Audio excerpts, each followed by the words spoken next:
11 a.m. is coming on. We're just coming to the bus here heading for Dublin. Very efficient capital travel. That's step one of going to Turkey to join the most dangerous run in the world.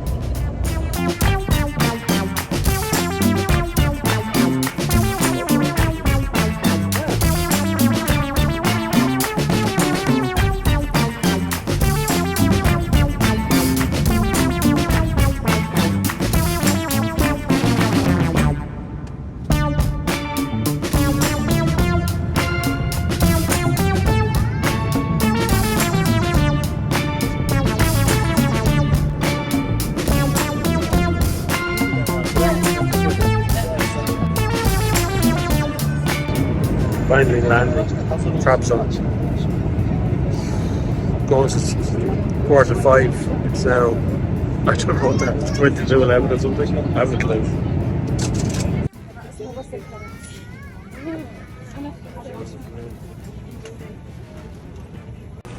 Yeah, so I made it here. Getting off the plane. Thanks, plane. Tell you what, it's hot here. It's 22 degrees now walking in at night time. It's quite to 11. But we're here now to the airport. What's out?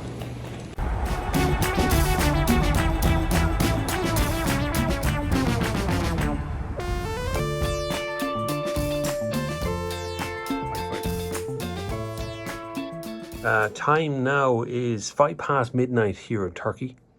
I have been on the road since 5:45, I think, this morning was the bus. So I actually left the house at 5:30 this morning to get the bus up, or was that 6:30? I forget, it seems so long ago.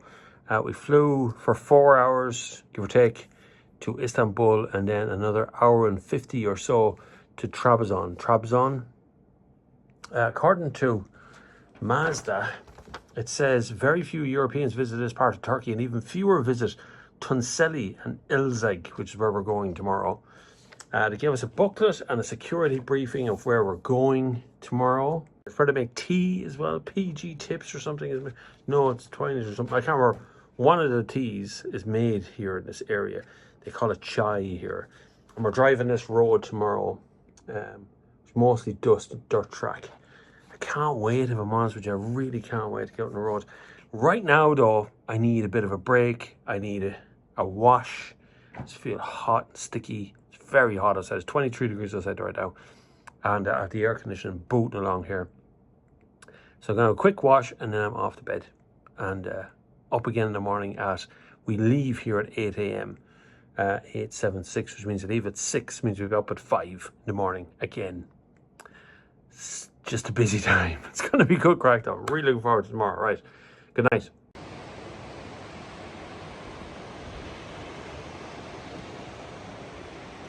Breakfast is. It's hard anyone staying here. It's like Shining or something, but hot. It's very early in the morning. The music is kind of weird. I'm going to get some breakfast. It's really like it's empty. It's very strangely empty. Can't wait to drive today. Gonna be driving in less than an hour now.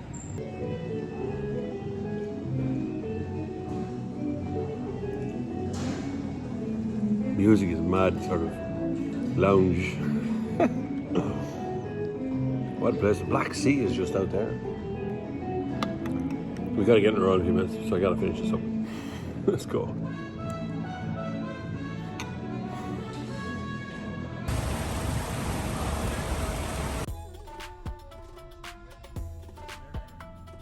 So we left our weird little hotel with strange music and headed out for the D915 in a sort of a loose convoy. So the D915 is listed as one of the most dangerous roads in the world. We'll have to find out what that is when we get there. But we've one little stop to make along the way.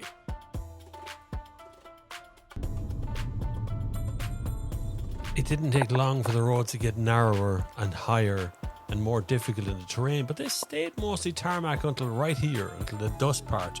And then we went to visit the most remote cafe I'd ever been in.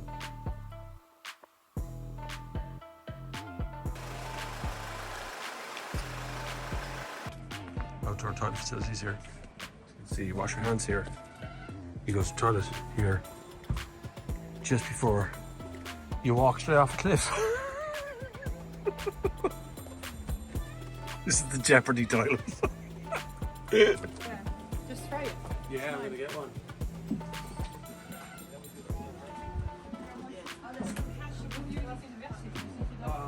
Oh my god, what a place to build your cafe.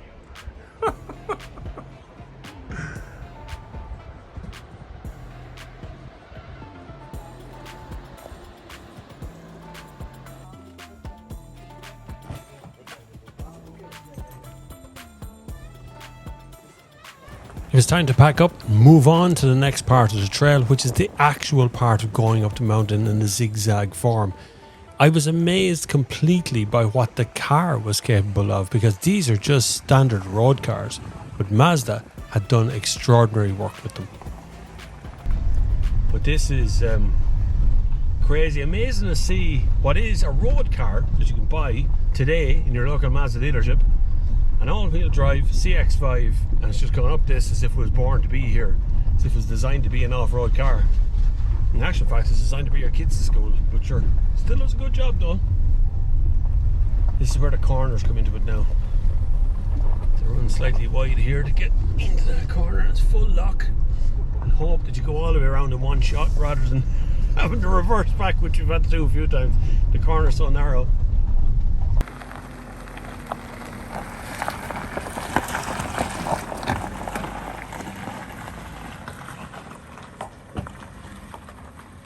Okay, so this is where we've come to near the top. We've got about 10 minutes of this road left, but that's where we started. See that all this down here?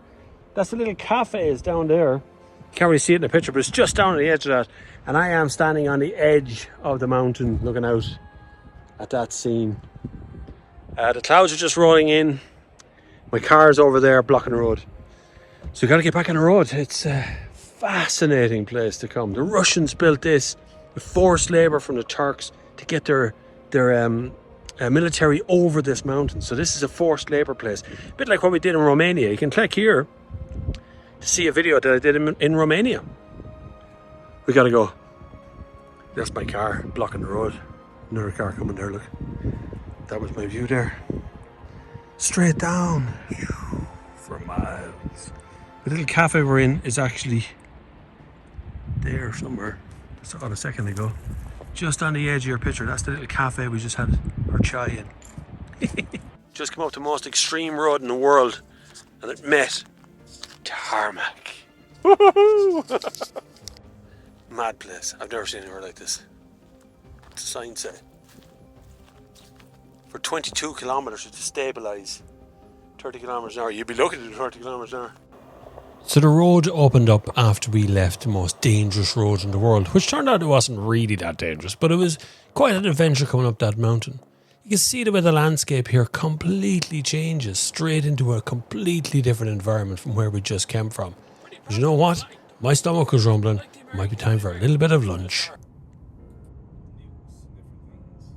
So we stopped for something to eat, me and Dave here, and we're at a local's place. We don't understand what we're going to eat next, but it's okay. We'll make our way in here. We won't die around.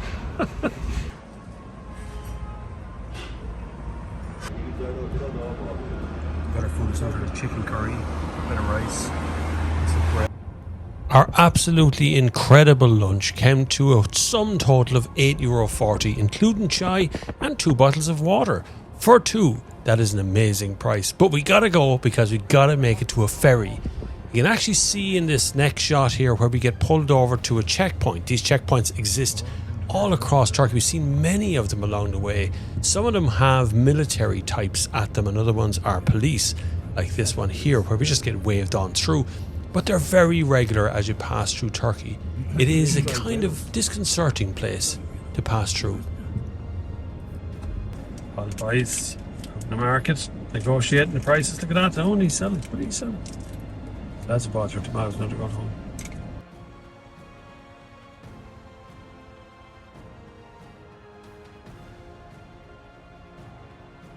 Little update as we sit here in the sun. We're after driving to, my God, look at that thing. Anyway, we're after driving to a ferry, some sort of ferry to cross this. I'm the worst tour guide in the world. I have no idea where I am. We're across the big body of water in front of us on a ferry, and a man blowing a whistle at us and needs to get on. So, pretty cool. This is one of the best trips I've seen so far.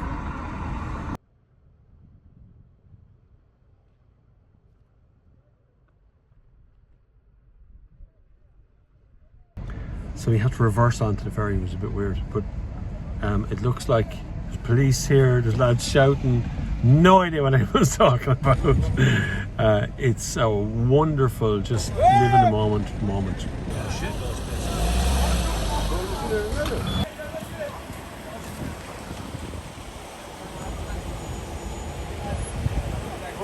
If there's any room. Now so many things aboard, and there's any room for us, but we'll be next up on the next one. So he's pulling off the dock here. See this guy here, he's taking away the thing. Interesting. So you have to wait for the next ferry to come. Save that in the end. Not enough room there, look, it's just it'd be hanging off the end.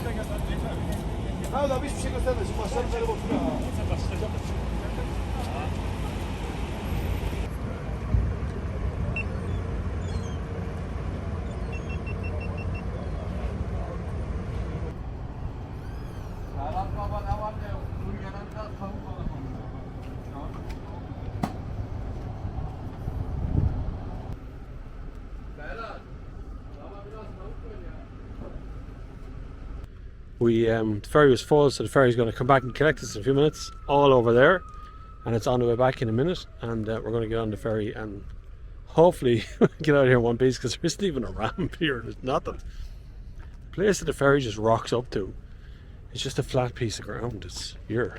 That's it. A certain amount of mad shit happens in these kind of trips, but this is mad. This is proper Indiana Jones vibe to the thing. It's brilliant, you know. And yeah, I love being in the middle of it. I love the kind of chaos of the whole thing. It's just happening around me now, and it's loud. It's hot. It's wild. What a trip!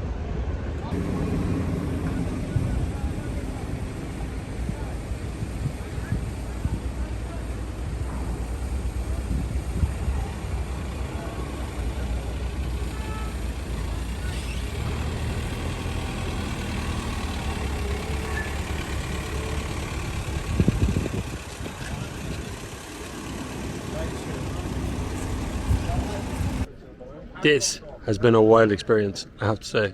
We're not even moving on the ferry yet. We're waiting to get going. Never experienced something like this. It's just, there's a wildness. This is not a tourist area. These are locals. And there's a wildness to this area here that I've never seen before.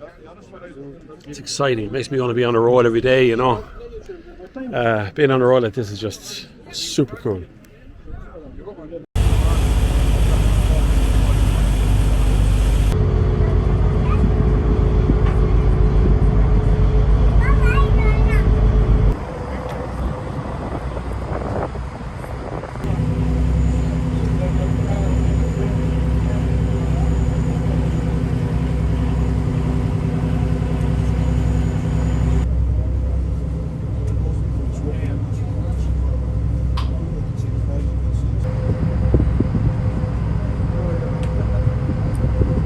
Kind of at this stage, I know it's nighttime, it's very hard to see on that camera, but it's starting to feel like some sort of wild video game we're involved in now.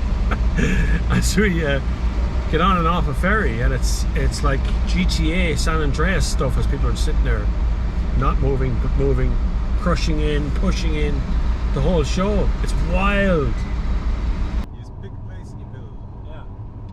Indeed, the rest of the drive was just like a video game. We drove on these really dark roads with hundreds of cars who had just come off a ferry on it with us. And it was kind of a chaotic exit to the end of the day. Such a long day and a tired day that by the time I got around to doing any sort of video diary, I was already knackered. But it doesn't matter. Here it is anyway. Oh, video diary time. God, today was awesome, absolutely awesome. It began back in the hotel, and this country, Turkey's like a blast in your face. It's like it hits you, and you just kind of, you gotta roll with it, or it'll pull you under. You just lose your nerve. So you end up on a road with lots of people. It's only some rules, not all rules. So we got out on the road and we drove for a very long way. It seemed like a long way on lovely roads, and then suddenly we were off-road. Suddenly we were climbing this mountain to pass this crazy sort of wild road, And then at the other end of that wild road, there's a coffee shop. A little guy's got, well, chai shop. He doesn't do coffee. He's got chai. He's got chai is tea, and he's got little buns and pastries and things, just little stuff. And it's just like a homemade shop. And then we continued on up, and it actually got even more adventurous as we went up to the hill. We reached the top, then we're kind of in cloud and turned the landscape changed instantaneously. Then we ended up on different roads again. And the whole day we're heading towards this ferry. The ferry was absolutely awesome. It felt like we were real adventuring. There's no tourists, no one there like us, other than us. You know, there was a couple of journalists and the Mazda team, but nobody. It's not a tourist area. This is a normal area, and it was really brilliant to see that. And then we played a sort of a video game after that, driving another 20-25 minutes in the dark on these roads. Is very weird and wonderful. Such a fantastic country. I cannot explain to you just how friendly and lovely and nice the people of Turkey are. They really are. Anyhow, I am pooped. Simple as that. I'm tired. I'm going to copy off the files and the footage here from today, of which there's something on every single camera I have. I'm going to charge up some batteries, and then I'm going to grab a little bit of dinner, and I'm just going to bed because we do it all again tomorrow. Tomorrow's slightly longer, slightly shorter drive, sorry, about 7 hours of driving tomorrow rather than 10 hours, which it was today. We stopped everywhere. We're just allowed to stop everywhere. Lunch was just, oh man, lunch. I forgot about lunch. We stopped just for a random side of the road lunch in a beautiful little cafe. We had chicken, sort of a chicken stew thing. It was really good. I ate every bit of it. Rice and bread and salad. It's gorgeous. And now I have a cup of Nescafe coffee. It's very hard to get coffee here, a nice coffee here. So hopefully be coffee downstairs. Anyway, I'm going to crack on, repack my bag, and a few other bits and pieces to do as well, because tomorrow we do it all again. That's it for part 1. You can join me in part 2, where we take selfies with tourists and we end up in a very dark tunnel, which is the second biggest canyon in the world. We drove a car through this very dark tunnel, and it's all very creepy, very quickly. It didn't take very long for it all to go wrong. And here's all the security. What the fuck? What's going on? Anyway, join in for part 2. Make sure to hit the subscribe button, the like button, the share button, tell your friends about it. You know you need to do these sort of things. And I will see you on the far side.